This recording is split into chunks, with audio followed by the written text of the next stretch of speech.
This is 99% Invisible. I'm Roman Mars.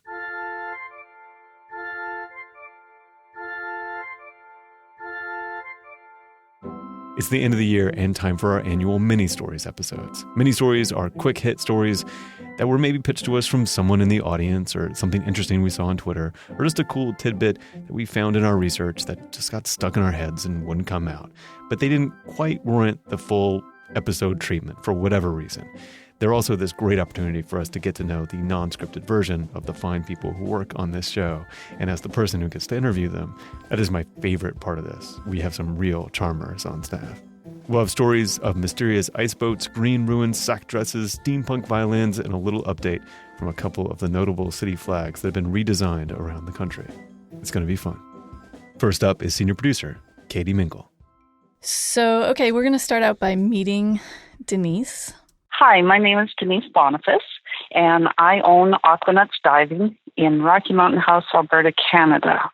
Yeah, so Denise is from Alberta, Canada, where she owns a scuba diving company.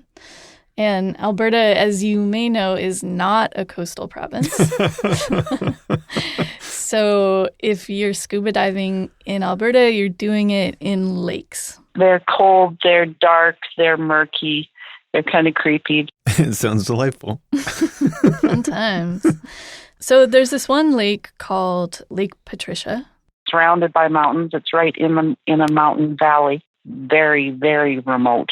And if you find the right spot on the lake and dive about 30 feet down, you'll find a shipwreck. It doesn't really look like a ship. It looks like there's a kind of pile of lumber that's all broken up and laying there. And then there's a lot of refrigeration coils. What are the refrigeration coils for?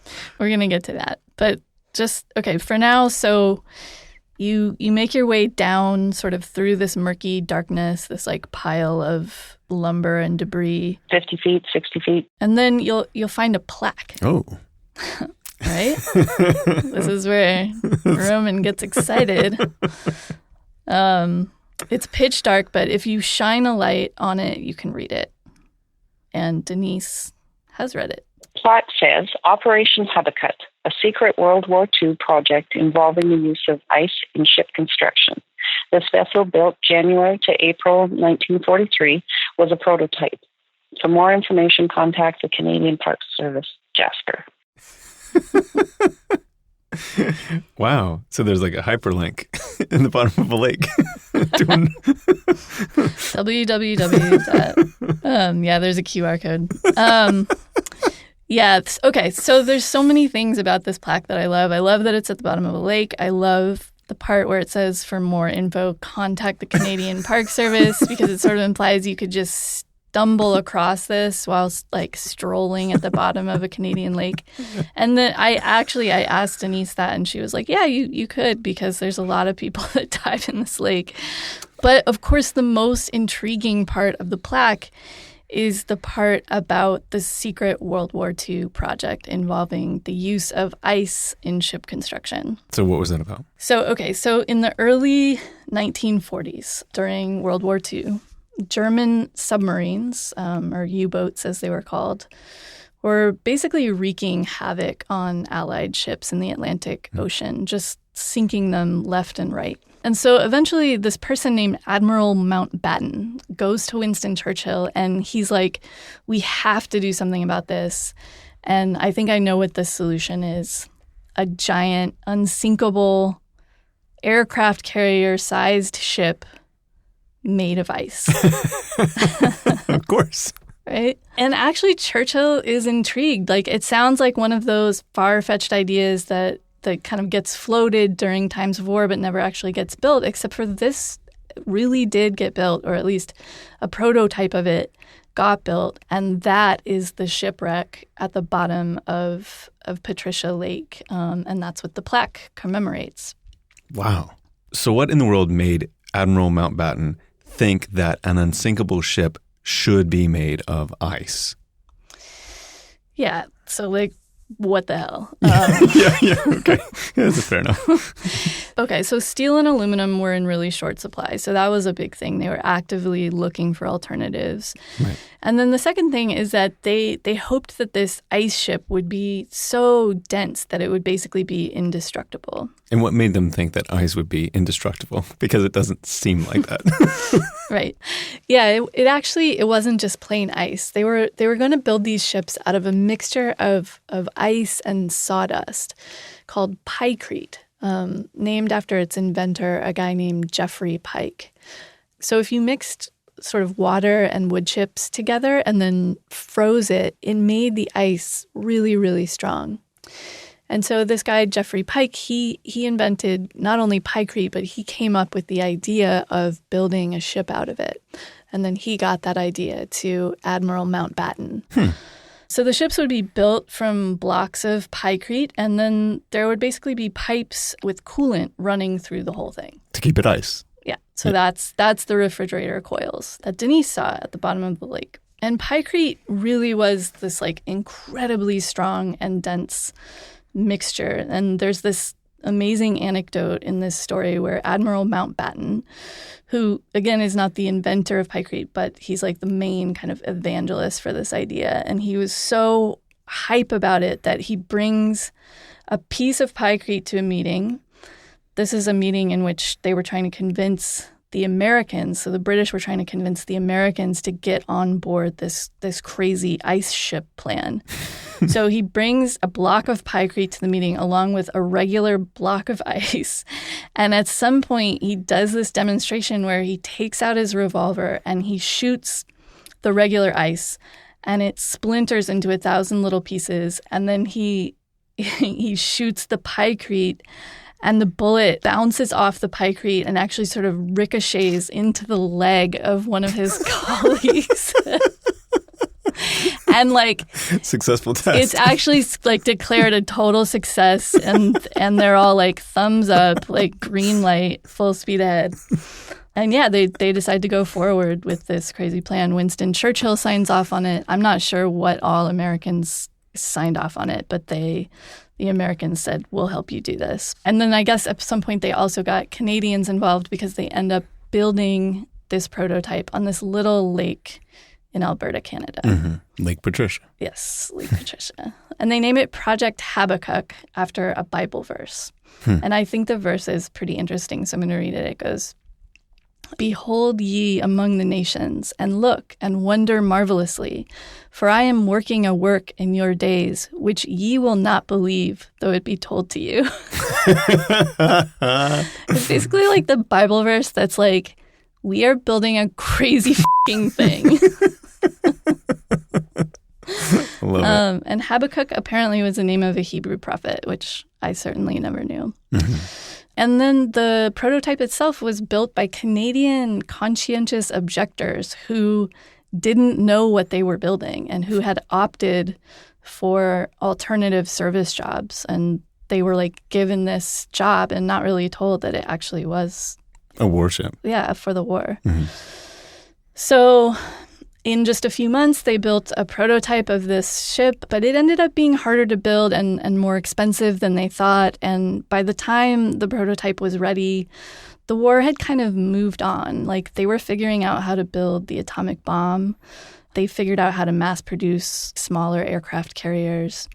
And in the end, they basically scrapped the project and ultimately let it sink into the bottom of Lake Patricia. And as we know, you can still see it there today. Well, the coolest thing about diving the Habakkuk is being able to say that you dove the Habakkuk.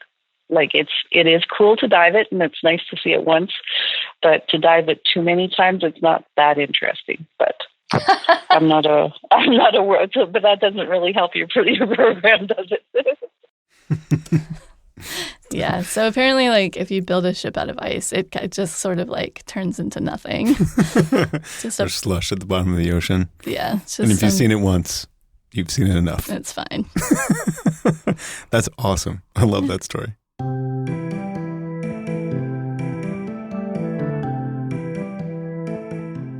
Special thanks to Debbie Schneiderman, who sent in the tip about Project Habakkuk. She actually sent it in response to the mini stories episode that we did last year. So if you also have a mini story suggestion, we do read them. Reach us through the contact page at 99pi.org.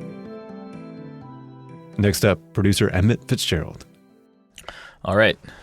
Are you ready? Yeah, you should just start because Okay. I don't know what you're going to do. Okay, so this is a story about a ruin. It's probably the most famous ruin, maybe, in the world, the Roman Colosseum. Oh, cool. You ever been? I have never been. I've also never been, but you can picture it, right? Absolutely, you can picture it. You can picture, white columns, kind of dusty, denuded of all life, and it just looks like a classic ruin. Right. So what color would you say? Sort of like white, maybe brown, off, kind of, exactly. Old sand colored stone. Totally. I think that's that's sort of the image we have of ruins. But I was on Twitter the other day and I found this kind of amazing thread that featured all these paintings from the 19th century, and the Colosseum is totally green. It's like this greenhouse covered in vines and plants and all this different plant life. And it was a thread put together by this guy named Paul Cooper. He's a novelist and a PhD researcher at the University of East Anglia, and he studies the history of ruins. And he says that, until the middle of the 19th century, the Colosseum was totally overrun with plants. There were trees and shrubs and vines growing everywhere. And like all these artists and poets would write about the Colosseum as this verdant greenhouse. Charles Dickens visited the ruin and said, wrote about its walls and arches overrun with green. And in the 1850s, this British botanist, a man named Richard Deacon, decides to do a botanical survey of the Colosseum, cataloging all of the plants growing on the ruin. Well, he found a great many plants, so over 400 species that were growing among the crumbling ruins. So that's Paul Cooper. That's the fellow who put together the Twitter thread. Exactly. And he told me about all the different plants that this guy Richard Deacon found. 56 varieties of grass and cypresses and hollies and just a real incredible variety. And what comes out of Deacon's book is this incredibly poetic description of this crumbling landscape that has become this kind of overgrown garden of great variety. He describes how it's damp and cool in the lower arcades of the Colosseum, but dry and warm on the top layers. So you get this incredible kind of microclimate, this biodome of overflowing life. But he found specifically that some of the plants were so rare that they didn't actually occur anywhere else in Western Europe. And so Deacon sits down and he tries to sort of work out how these plants ended up in this one spot, and this like iconic cultural spot is sort of a botanical wonder. Right. And he comes up with a kind of wild hypothesis That these plants must have been brought into the Colosseum on the fur or even in the stomachs of the animals that the Romans brought into the arena to fight. Romans brought in lions to fight gladiators, and they brought in giraffes and other kinds of African wildlife for ceremonial hunts inside the Colosseum. And the theory was, as plants do, traveling on the backs of other animals that move around, that we've moved around the world, that might be the cause of what brought these plants to the Colosseum. Oh, that's so great. It's a little hard to verify how true that was, but it's a cool story. And Paul Cooper really likes this image. There's something poetic about the idea that these ritual animal hunts they were held as a way of proving that humans had reached a level of civilization that they now had complete dominion over the animals. And we'd shown that we'd triumphed over the wild and destructive nature of the natural world. But the buried in the fur and guts of these animals were these natural seeds that were ultimately going to invade and climb over this whole magnificent ruin. So how did it happen that this, verdant microclimate, almost greenhouse, become the dusty, dry ruin that we think of today? So in 1870, Italy gets unified under a secular democratic government, and they take control of the city of Rome, which had previously been in the hands of the papacy.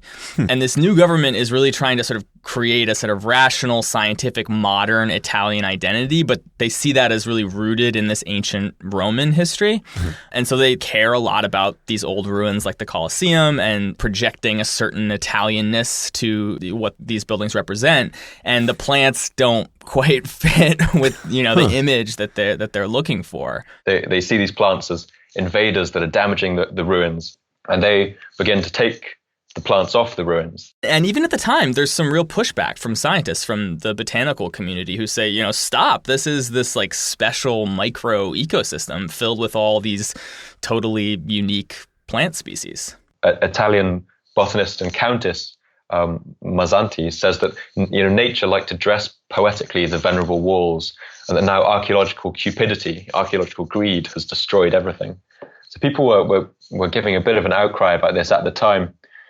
But the archaeology went ahead, and later on, as you get into the rule of Mussolini and his fascist party, the ruin was completely stripped and excavated, completely cleaned, which is, in my view, unfortunately, the state we find it in today. So it's really about whatever you think is the proper thing to preserve. I mean, do you preserve? I mean, because it is true, the vines were destroying the ruin. Right. Like, there's a certain truth to that. There is truth to that. But what is the cost of removing all the vines, and what is the history represented in the natural history of the things that are there? Right, exactly. And I think, Cooper says that when he sees these beautiful paintings of the Colosseum, these rare plants that traveled there potentially on the backs of lions, it raises some interesting questions about what state we should preserve a ruin in. Is it just the rocks? Is that the only thing that we care about? And that there are stories embedded potentially within other aspects of what's there that tell important parts of the history. Yeah, it does make me sad to think that we've lost the romantic potential of this site, of this incredible ruin overgrown with greenery. And also the fact that, there are buried stories hidden in these different layers of history. And also in the more intangible elements, like the flora growing in a particular ruin, can tell like a huge part of the story. So talking to Paul and seeing that the Twitter thread that he put together and then later turned into an article, it really just made me think about historical preservation and archaeological preservation, and really what gets to be a part of what lives on and what we choose not to leave, what doesn't make the cut. Right. Which in this case is all these plants. I mean, the story of the built world is not just the things we build, it's all the stuff around it. And it could be the natural flora and fauna that it affects. And that's an amazing thing. Yeah. And there are still some plants in the Colosseum, and there are people that make decisions about what to pick and what to weed out. And now there's this whole city that's built up around this space, and so it's they're even more kind of outliers within the rest of the built environment. It's a little bit of greenery in a gray concrete world.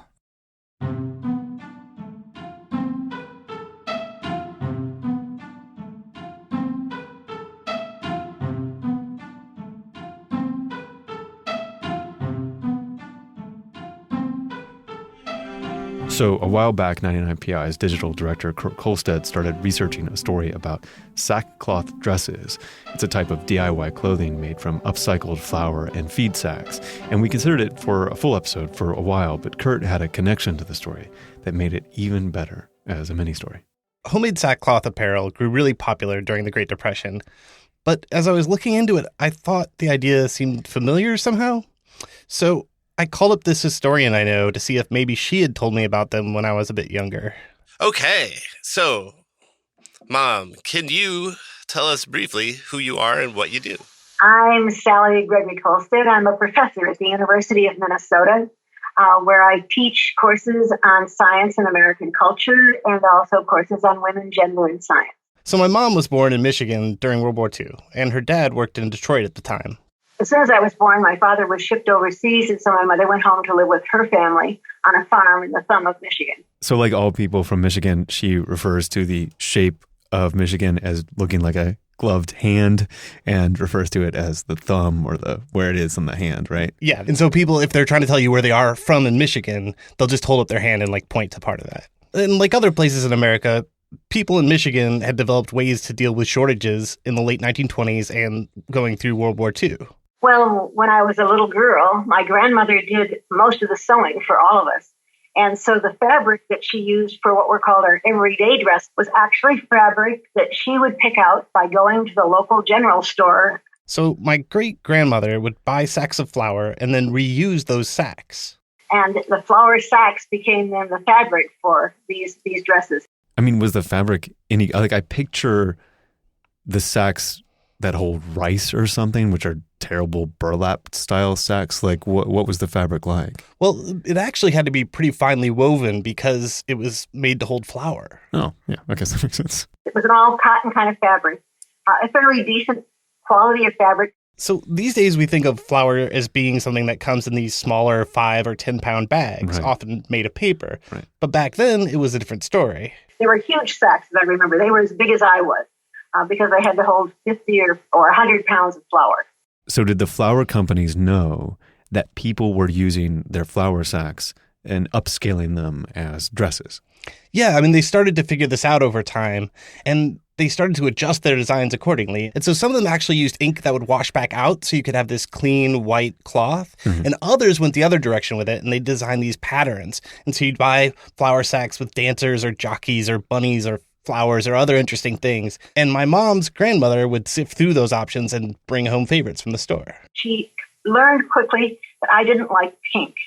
So I think she avoided giving me pink fabric or pink flowers on fabric because she knew what I liked. People at the time also turned sacks into quilts, curtains, even diapers. And farmers reused livestock feed bags too. And that fabric was rougher, but it still worked for things like towels. So my very first sewing experience was taking a piece of that fabric and hemming it so that we could use it for dish towels. Apparently, my great-grandfather had a feed bag apron my great-grandmother made him for doing really dirty work, like too dirty even for work clothes. For example, helping out cows in labor.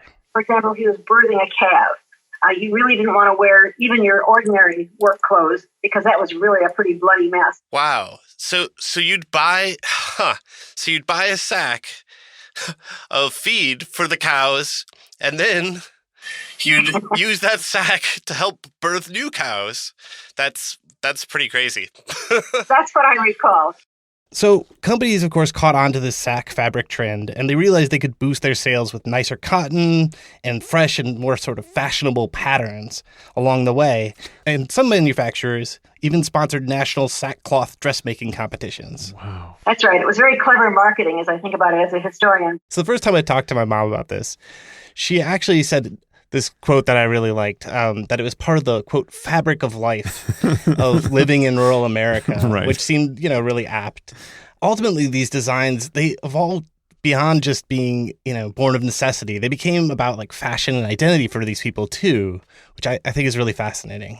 And so once in a while, you got to go to a fabric store and buy velvet or wool or linen.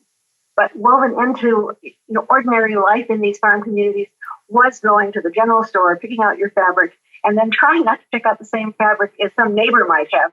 Because no matter what, even if you're wearing a dress made out of sackcloth, you want to look good. You want to have it express yourself. That's like a universal thing. In some cases, they'd buy a batch of bags, bring them home, and everybody in the same family, would be kind of wearing the same patterns of sackcloth. So you could actually tell who was from what family by the patterns that they were wearing. Like a tartan, like a kilt or something. Exactly. Like a modern day kilt. That's so cool. This has been really great. I love talking to you about this. I love the fact that my mom's a historian and is just so interested in these things and has these great sort of personal histories too. Thank you so much, Mom, for agreeing to do this and talking to me about this. Well, I think 99% Invisible is terrific, and I'm happy to be part of any part of That's it. so great, Mom. I love you a lot. Give my best to Dad, and I'll talk to you soon, okay? Okay, love you too, Kurt. Bye-bye. Bye. Oh, that's so Isn't sweet. that charming? Oh, I love it. Yeah. Avery, who helped me get set up with all this, she was like, okay, you can cut any part of this you want, but you've got to keep that. You've got to keep that sign Well, off. That's why she knows what she's doing, Yeah. Avery. All right. Thanks so much.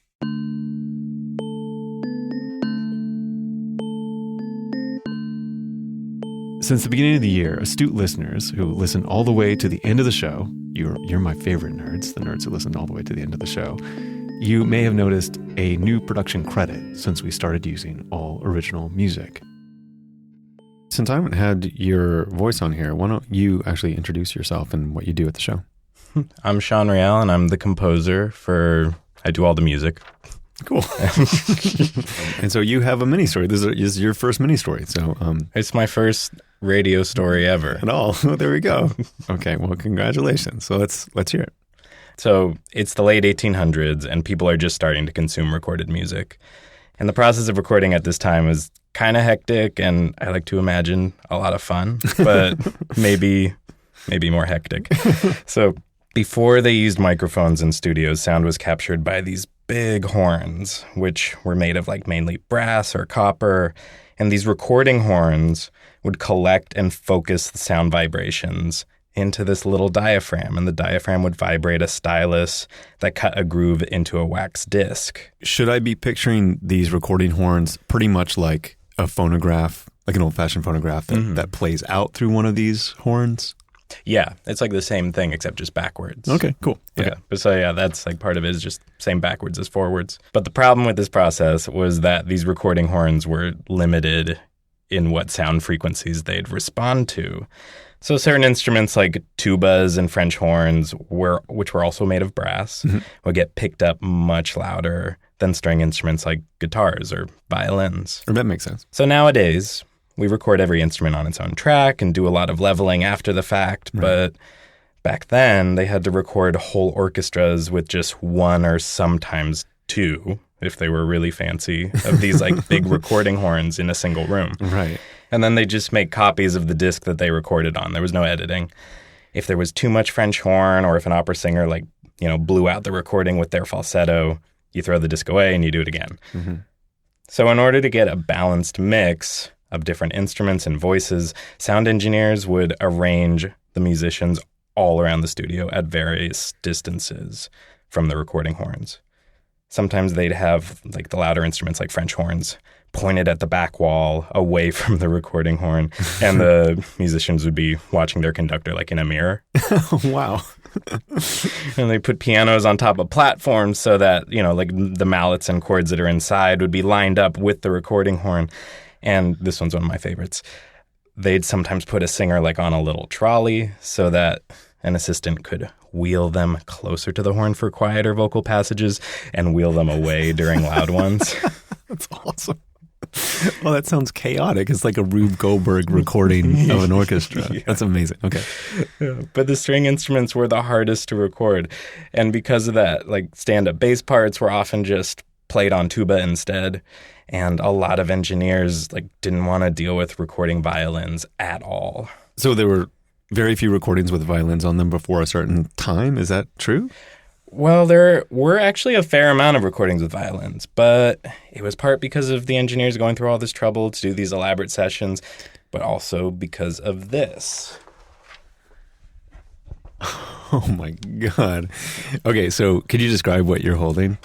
I'm holding a Stroh violin, which my bandmate found at this novelty music shop, and it's got the neck and head and bridge of a violin and the strings, but instead of a body, it's just got this wooden rod and then this huge horn that's coming out of it. So imagine a violin with no, what do you call it, the body that has the, what you think of that resonates that goes up against your neck when you play a violin. That's all gone. And then instead is this basically a trumpet sitting on, pointed, folded back into itself, and the sound comes out of the end of the trumpet horn. Just like how recording was the gramophone backwards, this is also the same concept of the gramophone. The vibrating of the strings goes into this diaphragm that's down here by the bridge, and it vibrates the sound, which gets projected out by the horn. Wow, that's amazing. Yeah. It looks really, it's it would be the centerpiece of a steampunk orchestra, basically. Yeah, there are steampunk bands that use this. Of course. You want to hear what it sounds like? I would love to.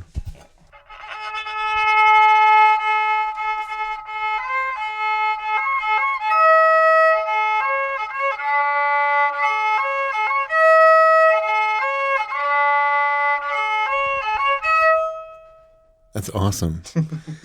In a way, in its native state, like in this room, it kind of sounds like like an old recording of a violin because it's going through that diaphragm and horn, and it has a little bit of a electroacoustic sort of seeming processing. Yeah, and that's part of it, is that like the reason why recordings sound that way is because that's what the old recording horns were like able to pick up. Right. And so what this was doing was it was actually just amplifying the frequencies that like the recording horns would pick up. Right. So it was sort of designed to speak to the horn that is doing the recording in some ways. Like it's the analog, the match on the other side of it to make it even better to be picked up. Yeah. Another thing that it did was it actually like the horn, it made the sound more directional because all of these musicians had to like funnel their sounds like into this like one acoustic horn in the corner of the room. It was really helpful when you could have a violin that would point its sound directly at the horn rather than like just radiating out into the room, which is like, you know, what the resonant body usually does. Oh, that's awesome. And for a little while, it was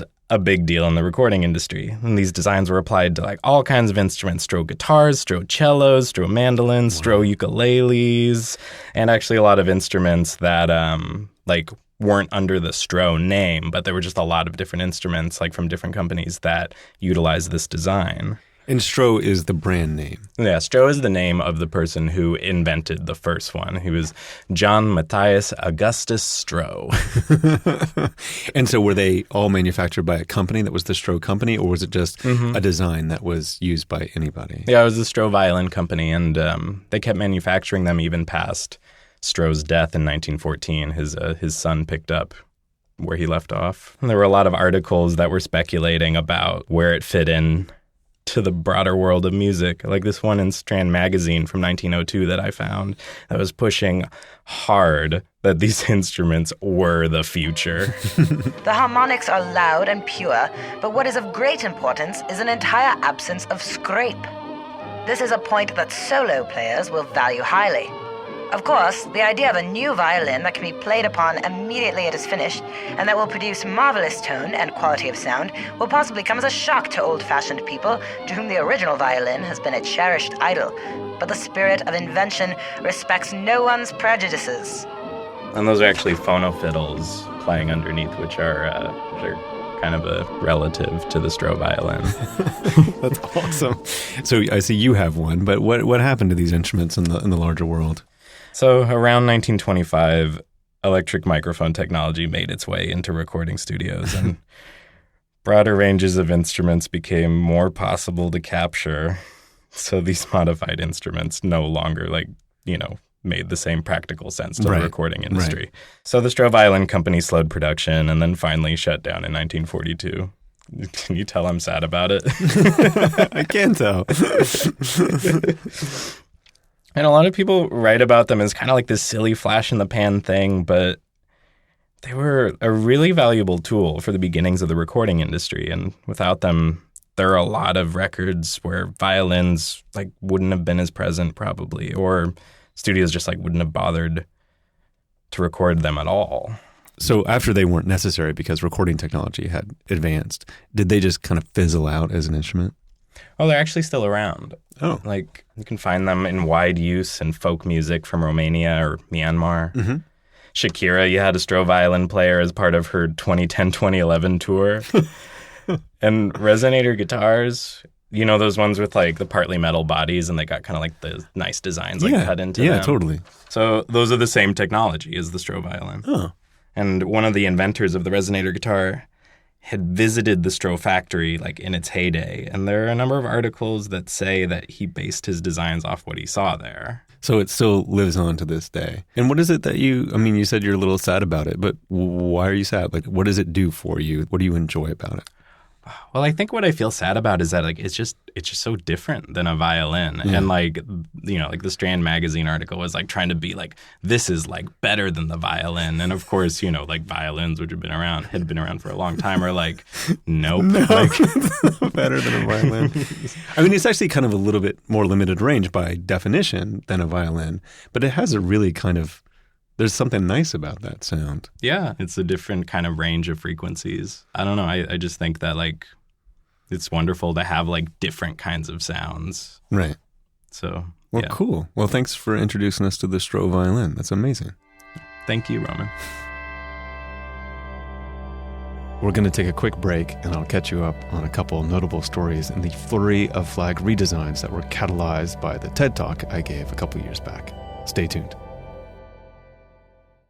So in March of 2015, I did a main stage TED Talk where I talked about the design of flags and how many city flags around the country were particularly awful.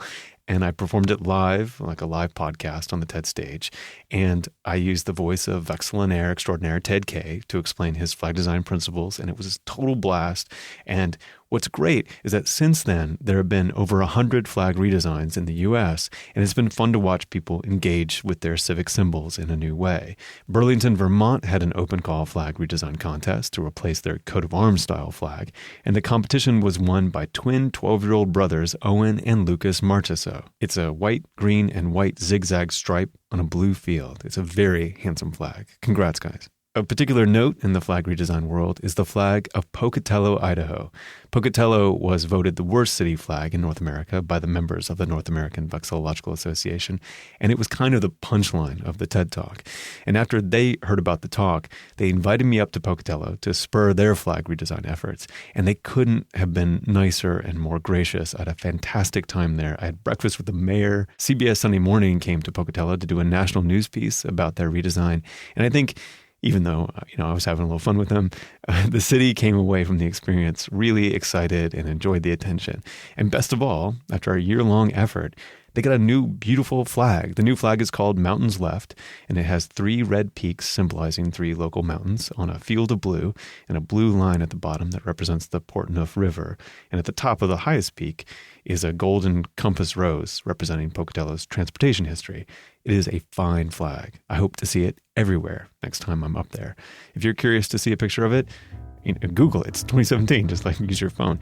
But we'll also have a picture of it on our website at 99pi.org. Well done, Pocatello. It was a real honor to be your guest.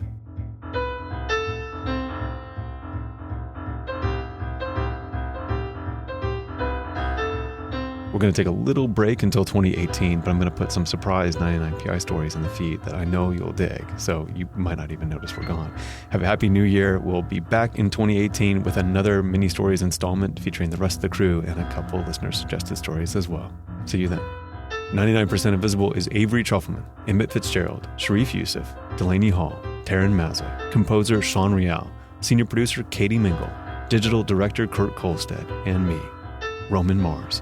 We are a project of 91.7 KALW in San Francisco and produced on Radio Row in beautiful downtown Oakland, California. We are part of Radiotopia from PRX, a collective of the best, most innovative shows in all of podcasting. We are supported by the Knight Foundation and sticker-loving listeners just like you. You can find 99% Invisible and join discussions about the show on Facebook. You can tweet at me at Roman Mars and the show at 99pi.org. We're on Instagram, Tumblr, and Reddit too. But the real 99pi HQ is at 99pi.org. Radiotopia.